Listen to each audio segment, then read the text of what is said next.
Hello everyone. Hello hello hello, कैसे हैं आप लोग? Hello everyone, welcome back our channel Nilesh sir science channel में आपका तहे दिल से स्वागत है। और आज की क्लास में हम लोग पढ़ने वाले हैं, थोड़ा सा इंट्रोड्यूस हो जाइए और उसके बाद हम लोग क्लास को स्टार्ट करते हैं। ओके, तो क्लास को स्टार्ट करते हैं, फटाफट आप लोग जुड़ जाइए और जुड़ने के बाद स्टार्ट करते हैं। ठीक है, तो आज की क्लास में हम लोग स्टार्ट कर रहे हैं atomic structure. Okay, atomic structure. और एटॉमिक स्ट्रक्चर हम लोग पढ़ेंगे आपका क्लास नाइन्थ और 11th को लेकर के, राइट। 9th और 11th को लेकर के क्लास का चीज़ें को कवर करेंगे। ओके, तो चलिए सर स्टार्ट करते हैं हम लोग इस चैप्टर को। तो होप आई इंटरेस्ट हो गए इस चैप्टर को पढ़ने के लिए। तो और 9th और 10th को पढ़ाने का मेरा मकसद ये है सर कि मतलब इसमें जैसे मैं पढ़ाऊँ तो आपको ये क्लियर होना चाहिए ना कि 9 से 11th के बीच में जो गैपिंग होता है वो क्लियर हो। वो आपका लेक्चर 1 है, ठीक है। तो लेक्चर 1 में आप लोग देर ना करें और पढ़ना स्टार्ट करें, ठीक है। तो लेट्स क्रैक इट, स्टार्ट करते हैं। तो देखिए, लेक्चर पढ़ने से पहले इंट्रोड्यूस हो जाइए, कौन क्या है कैसे क्या है। मेरा नाम है नीलेश और बीएससी केमिस्ट्री है मेरा, ठीक है। तो ये करने के बाद 3 इयर्स का एक्सपीरियंस है पढ़ाने का और टीचिंग में, और प्लस में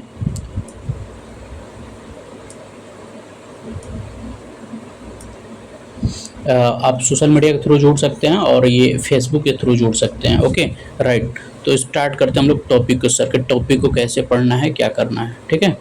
तो स्टार्ट करते हैं हम लोग, और इस टॉपिक में हम लोग को क्या करना है क्या नहीं करना है।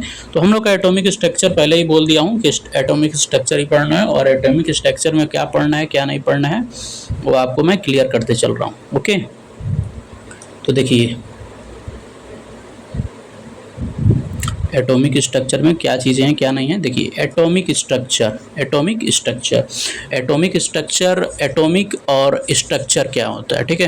तो एटॉमिक स्ट्रक्चर होता क्या है, पहले इसको समझ लेते हैं, ठीक है। राइट, यहाँ पे आप एटॉमिक स्ट्रक्चर को समझ लेते हैं कि एटॉमिक स्ट्रक्चर क्या होता है। थोड़ा सा यहाँ पे मुझे टूल्स समझ में नहीं आ रहा है, जिसकी वजह से थोड़ा इधर उधर हो रहा है, ठीक है। कोई बात नहीं, थोड़ा सा इधर उधर कर लेते हैं, देख लेते हैं।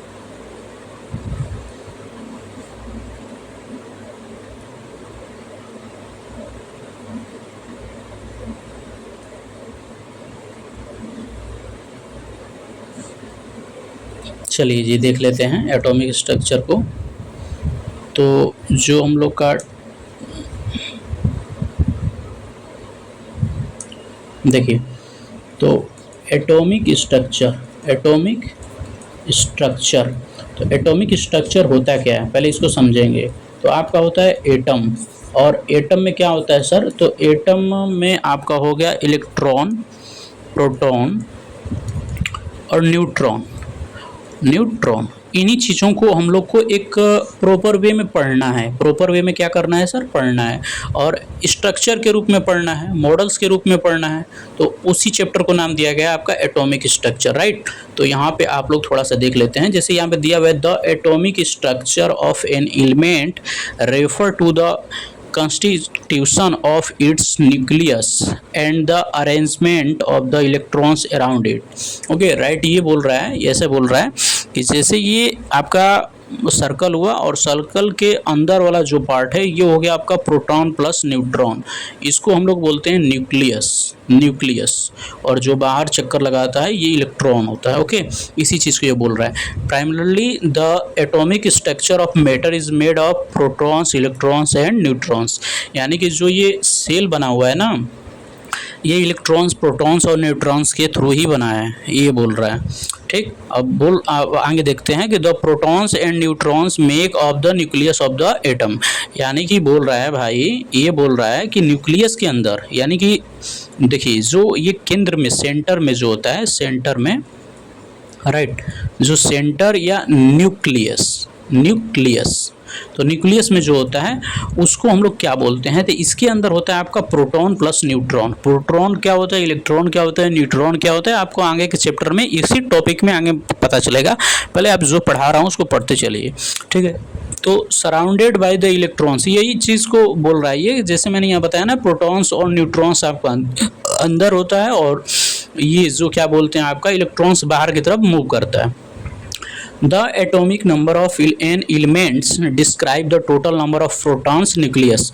यानी कि ये क्या बोल रहा है कि जैसे मैं किसी भी एलिमेंट्स का एटॉमिक नंबर बोलूँ, क्या क्या क्या क्या क्या बोल दिए सर, तो किसी भी एटम्स का अगर मैं एटॉमिक नंबर बोलूँ, किसी भी एटम का अगर मैं एटॉमिक नंबर बोलूं, तो जो एटॉमिक नंबर होगा मेरा बच्चा, एटॉमिक जो नंबर होगा वो आपका होगा प्रोटॉन प्लस न्यूट्रॉन। इसी चीज़ को ये बोल रहा है, ठीक है। एटॉमिक जो नंबर होगा वो प्रोटॉन प्लस न्यूट्रॉन को बोल रहा है। Okay right. तो अब देखते हैं थोड़ा सा इसके आगे देखते हैं कि ये क्या बोल रहा है, ठीक है। तो आगे में आप एटॉमिक स्ट्रक्चर का ही चीज़ को पढ़ना है। जैसे इसमें बोल रहा है कि neutrals atoms have equal number of protons and electrons. यानी कि न्यूट्रल्स क्या बोल रहा है, न्यूट्रल्स का मतलब होता है क्या है सर, न्यूट्रल्स को थोड़ा सा हम लोग समझते हैं। तो देखिए न्यूट्रल्स का मतलब आप ऐसे समझ सकते हैं कि जैसे protons equal to neutrons same हो, ओके राइट। और उसको हम लोग बोलते हैं प्रोटॉन्स और मतलब इक्वल सेम हो। और जैसे कि आप जैसे एग्जांपल्स आप ले सकते हैं, Na ले सकते हैं। जब Na प्लस कर दीजिएगा तो Na का कितना होता है आपका 11th होता है एटॉमिक नंबर। एटॉमिक नंबर ये दे दिया, एक तो आपका 10th हो गया, ओके राइट। जैसे आपका क्लोरीन हुआ, क्लोरीन आपका Cl हुआ, तो Cl आपका 17 हुआ, जब प्लस हो जाएगा तो ये 18 हो जाएगा, राइट। तो ये Cl प्लस नहीं माइनस होगा, ठीक है, Cl माइनस होगा, सॉरी। तो ये चीज़ जो होता है ना, ये न्यूट्रल नहीं है, न्यूट्रल क्या है, नहीं है। इसी चीज़ को बोल रहा है कि जब प्रोटॉन और न्यूट्रॉन सेम हो तो वो आपका क्या बोलाता है, न्यूट्रल बोलाता है, राइट। इसी चीज़ को बोल रहा है। यहाँ बोल रहा है कि एटम्स में गेन लूज और electrons in order to increase their stability and resulting charge entity is called ion. अब बोल रहा है सर आयन क्या होता है। अब जैसे इसी चीज़ को अब बोलेगा कि सर आयन क्या होता है, तो आयन को अगर समझाना रहेगा तो आयन को आप कैसे समझाओगे, आयन को कैसे बताओगे। तो आयन क्या होता है, तो आयन में क्या होता है सर, एक चीज़ होता है प्लस, एक चीज़ होता है माइनस। इसको हम लोग बोलते हैं पॉजिटिव, एक को बोलते हैं हम लोग निगेटिव। तो जब क्या होगा कि आपका प्लस होगा या आपका क्या हो माइनस हो, तो ये जो न्यूट्रॉन और मतलब P प्लस N का जो रेशियो हो वो इक्वल ना हो, क्या हो, इक्वल ना हो। तो इक्वल ना हो तो आपका क्या होगा, वो सर आयन कहलाएगा। क्या कहलाएगा सर, आयन कहलाएगा। होप आपको समझ में आया होगा कि आयन क्या होता है, ठीक है। तो चलिए आगे देखते हैं, आगे देखते हैं सर कि आगे मतलब एक्स्ट्रा ये चीज़ों को कैसे क्या करना है। तो जैसे यहाँ पे आपको देखना है, ठीक है। तो यहाँ पे देखिए जैसे दे रहा है आपको कि एटॉमिक स्ट्रक्चर का ही पार्ट हम लोग पढ़ रहे हैं। Atoms of different elements have different atomic structure because they contain different number of protons and electrons. ये क्या बोल रहा है सर, जैसे बोल रहा है कि atoms of different elements have different atomic structure. यानी कि जो भी एटम्स होता है, जो भी एलिमेंट्स होता है, जैसे Na है आपका, Na के बाद आ गया सोडियम मैग्नीशियम आ गया, तो ये जो दोनों है ना, ये दोनों का सेम मतलब प्रोसेस नहीं है, जो क्वांटिटी है वो सेम नहीं है। इसी चीज़ को ये बोल रहा है। फिर इसके बाद बोल रहा है कि this is the reason of the इनक्यूब कैरेक्टरिस्टिक्स ऑफ डिफरेंट एलिमेंट्स। यानी कि कैरेक्टरिस्टिक्स का मतलब क्या होता है सर आपका, इसको अगर हिंदी में बोला जाए तो विशेषता होता है, ठीक है, विशेषता। और मतलब इसको अगर एक तरह से देखा जाए तो सुंदरता भी बोल सकते हैं और इसको गुण भी बोल सकते हैं, ठीक है। तो उसी चीज़ को ये बता रहा है, ठीक राइट। तो वो ये बोल रहा है कि आपका अलग अलग हो सकता है, ओके। अब आते हैं, होप आपको समझ में आ गया होगा कि एटॉमिक स्ट्रक्चर में आपको करना क्या है। आप इतना तो आपको क्लियर हो ही गया होगा कि एटॉमिक स्ट्रक्चर में, आपका एटॉमिक स्ट्रक्चर में एटम, आयन और आपका जो पीरियोडिक टेबल में जो आपका एलिमेंट हैं, इन्हीं चीज़ों को पढ़ा जाता है, ओके राइट। ये आपका एटॉमिक स्ट्रक्चर का थोड़ा बहुत आपका समरी बोल सकते हैं था। ठीक है, अब हम लोग इसी को एक मॉडल के थ्रू पढ़ेंगे, एक मॉडल के थ्रू पढ़ेंगे और उसका नाम, उसी मॉडल का नाम आपका होगा एटॉमिक मॉडल। और एटॉमिक मॉडल में क्या होता है सर, तो एटॉमिक मॉडल में जैसे आपका इलेक्ट्रॉन्स हुए, प्रोटॉन्स हुए, न्यूट्रॉन्स हुए, इलेक्ट्रॉन्स, प्रोटॉन, न्यूट्रॉन्स, इनका क्या करते हैं हम लोग, डिटेल्ड स्टडी करते हैं। क्या करते हैं, डिटेल्ड एक्सप्लेनेशन करते हैं, एक्सप्लेनेशन करते हैं। तो डिटेल एक्सप्लेनेशन करते हैं तो आपका ये क्या हो जाएगा, मॉडल में कहलाता है। जैसे थॉमसन का मॉडल, जैसे थॉमसन का मॉडल आ जाएगा आपका, और आपका डाल्टन पर एटॉमिक थ्योरी आ जाएगा। ये सब चीज़ें पढ़नी है आपको इसमें। तो आइए बिना देरी किए चीज़ों को पढ़ना स्टार्ट करते हैं। ठीक है, तो यहाँ पे आ गया आपका एटॉमिक मॉडल्स। एटॉमिक मॉडल्स तो ये बोल रहा है कि 18वीं और 19वीं शताब्दी में क्या हुआ कि साइंटिस्ट आए और एक्सप्लेन किए क्या, स्ट्रक्चर ऑफ एटम को, यानी कि स्ट्रक्चर ऑफ एटम को उन्होंने एक्सप्लेन किया, यानी परमाणु की संरचना को, जिन्होंने उनका नाम क्या किया कि एटॉमिक मॉडल्स के रूप में बताया। एटॉमिक मॉडल्स का यूज़ करके इस this models merit and demerits, यानी कि उन्होंने लॉस और मतलब उसका लाभ और हानि को बताया। ठीक है, और डेवलपमेंट चीज़ों को बताया एटॉमिक मॉडल के थ्रू। तो एटॉमिक मॉडल में इन चीज़ों को बताया गया। तो इन चीज़ों में क्या बताया गया, तो the most notable contributions the field, यानी जो जो साइंटिस्ट थे उनका नाम लिखा गया है। जॉन डाल्टन, थॉमसन और रदरफोर्ड हुए, नील्स बोर हुए। ये सब क्या थे, इंग्लिश केमिस्ट थे। क्या थे, इंग्लिश केमिस्ट थे, इंडियन केमिस्ट नहीं थे, इंग्लिश केमिस्ट थे। और केमिस्ट क्या होते हैं आपको पता होगा, ये साइंटिस्ट ही होते हैं। क्या होते हैं, साइंटिस्ट ही होते हैं, रिसर्चर आप बोल सकते हैं इनको, कि ये होते हैं। ठीक है, तो structure of the atom are distribute in the sub section. ठीक है, तो इन्होंने क्या किया कि इसको सब सेक्शन में बांटा, मतलब जैसे इलेक्ट्रॉन्स, प्रोटॉन, न्यूट्रॉन्स हैं, तो इन चीज़ों को भी फिर अलग से अलग है, मेसॉन, क्रिप्टॉन ऐसे करके बता, जिनोन, तो वो चीज़ों को बता, उसी चीज़ को ये बता रहे हैं। ठीक है, अब आते हैं sir Dalton atomic theory. Dalton atomic theory बहुत बहुत इंपॉर्टेंट है।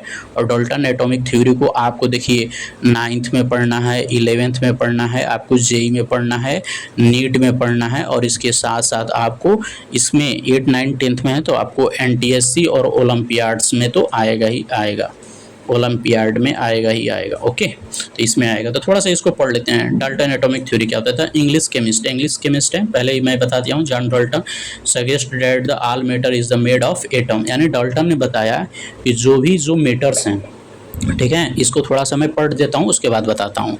तो विच वेयर, यानी कि इंडिविजुअल हो और इंडस्ट्रियल हो, और इन्होंने ये elements exactly same but atom different elements in mass and size. देखिए ये डाल्टन वाले क्या बता रहे हैं, डाल्टन भैया क्या बताएं, डाल्टन भैया ये बताएं मेरे भाई, डाल्टन ने ये बताया, डाल्टन का जो एटॉमिक थ्योरी था, डाल्टन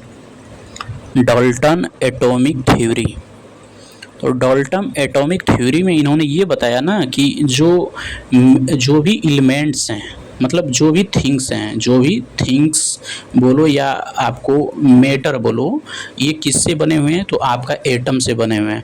और एटम क्या है भैया, इंडिविजुअल हैं, यानी कि इसको डिवाइडेड नहीं किया जा सकता है। क्या किया जा सकता है, डिवाइडेड नहीं किया जा सकता, इसको तोड़ा नहीं जा सकता, राइट, ये इन्होंने बताया। और बताया ये, मतलब दूसरा पॉइंट इन्होंने ये बताया कि जो एक एलिमेंट्स है ना, उसकी जो स्ट्रक्चर है, एलिमेंट्स का जो स्ट्रक्चर है वो सेम ही रहेगा, मतलब ये मतलब सेम ही रहेगा, मतलब अलग नहीं रहेगा। ठीक है, इसी चीज़ को इन्होंने बताया। और मतलब इसको इंडिविजुअल को हम लोग अविभाज्य भी करके बोलते हैं, कि मतलब अविभाज्य भी करके बोलते हैं, कि मतलब अविभाज्य क्या होता है, उन चीज़ों को भी बोलते हैं ये, राइट। तो ये चीज़ इन्होंने बताया था। और इनके मतलब जो एटॉमिक थ्योरी था उसमें इन्होंने यही बताया था, तो उन्हीं चीज़ों को यहाँ पे लिखा हुआ है। ठीक है, और नेक्स्ट आगे देखते हैं, इन्हीं चीज़ों को थोड़ा सा डिस्क्राइब किया हुआ है। जैसे पोस्टुलेट, मतलब इनकी विशेषता बताया हुआ है थ्योरी का, जो भी थ्योरी है।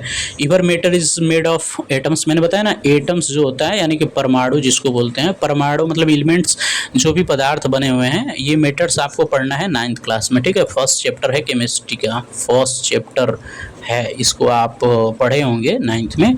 तो इसको बोलता है मतलब कि जो भी मतलब मैटर्स हैं, जो भी चीज़ें परमाणु से बना हुआ, और एटम्स आर इंडिविजुअल मतलब अविभाज्य हैं, इसको तोड़ा नहीं जा सकता है किसी चीज़ों में, राइट, ये चीज़ बोल रहा है। और specific elements have only one types of elements atoms in them, मतलब जैसे बोल रहा है कि कोई एलिमेंट्स जैसे नाइट्रोजन है, अब जैसे ये हाइड्रोजन है, हाइड्रोजन की बात कर लें तो अब हाइड्रोजन के ये बोल रहे हैं ना कि इनका जो भी मतलब क्राइटेरिया होगा, जो भी आपका पोस्टुलेट होगा वो सेम होगा, जबकि हालांकि ऐसा नहीं है, ठीक है। आज के समय में ऐसा नहीं है, सब चीज़ आपका खोज हो चुका है।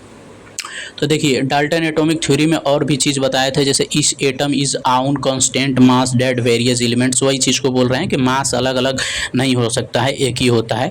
और यहाँ पे अंडरगो रीअरेंजमेंट, इसमें बोल रहे हैं ना कि केमिकल रिएक्शन में ये बोल रहे हैं भाई साहब, ये बोल रहे हैं कि जैसे कोई भी रिएक्शन है, जैसे Na+Cl कर दिया तो इसमें क्या होगा ना कि इसी से सब चीज़ बनेगा, और दूसरा मतलब नहीं आएगा कोई पदार्थ, इन्होंने ये बताया, ठीक है।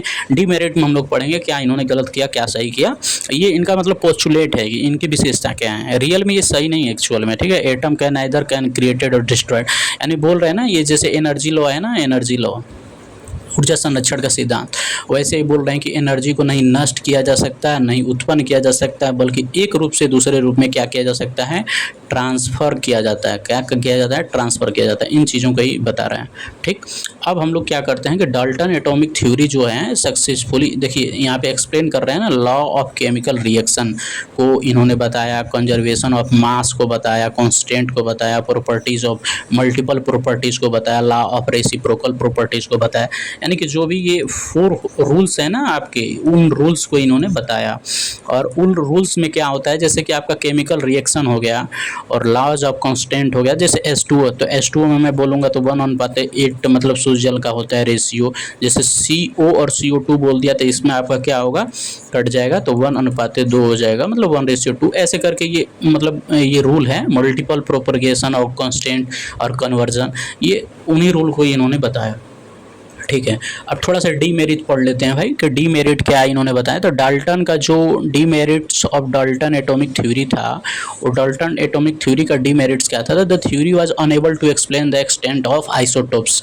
अब मतलब इन्होंने आइसोटोप्स को बता ही नहीं पाया कि भैया आइसोटोप्स होता क्या है, राइट। तो इन चीज़ों को थोड़ा सा देख लेते हैं कि कैसे क्या होता है, कि आइसोटोप्स क्या होता है, राइट। आइसोटोप्स क्या होता है इसको थोड़ा सा देख लेते हैं।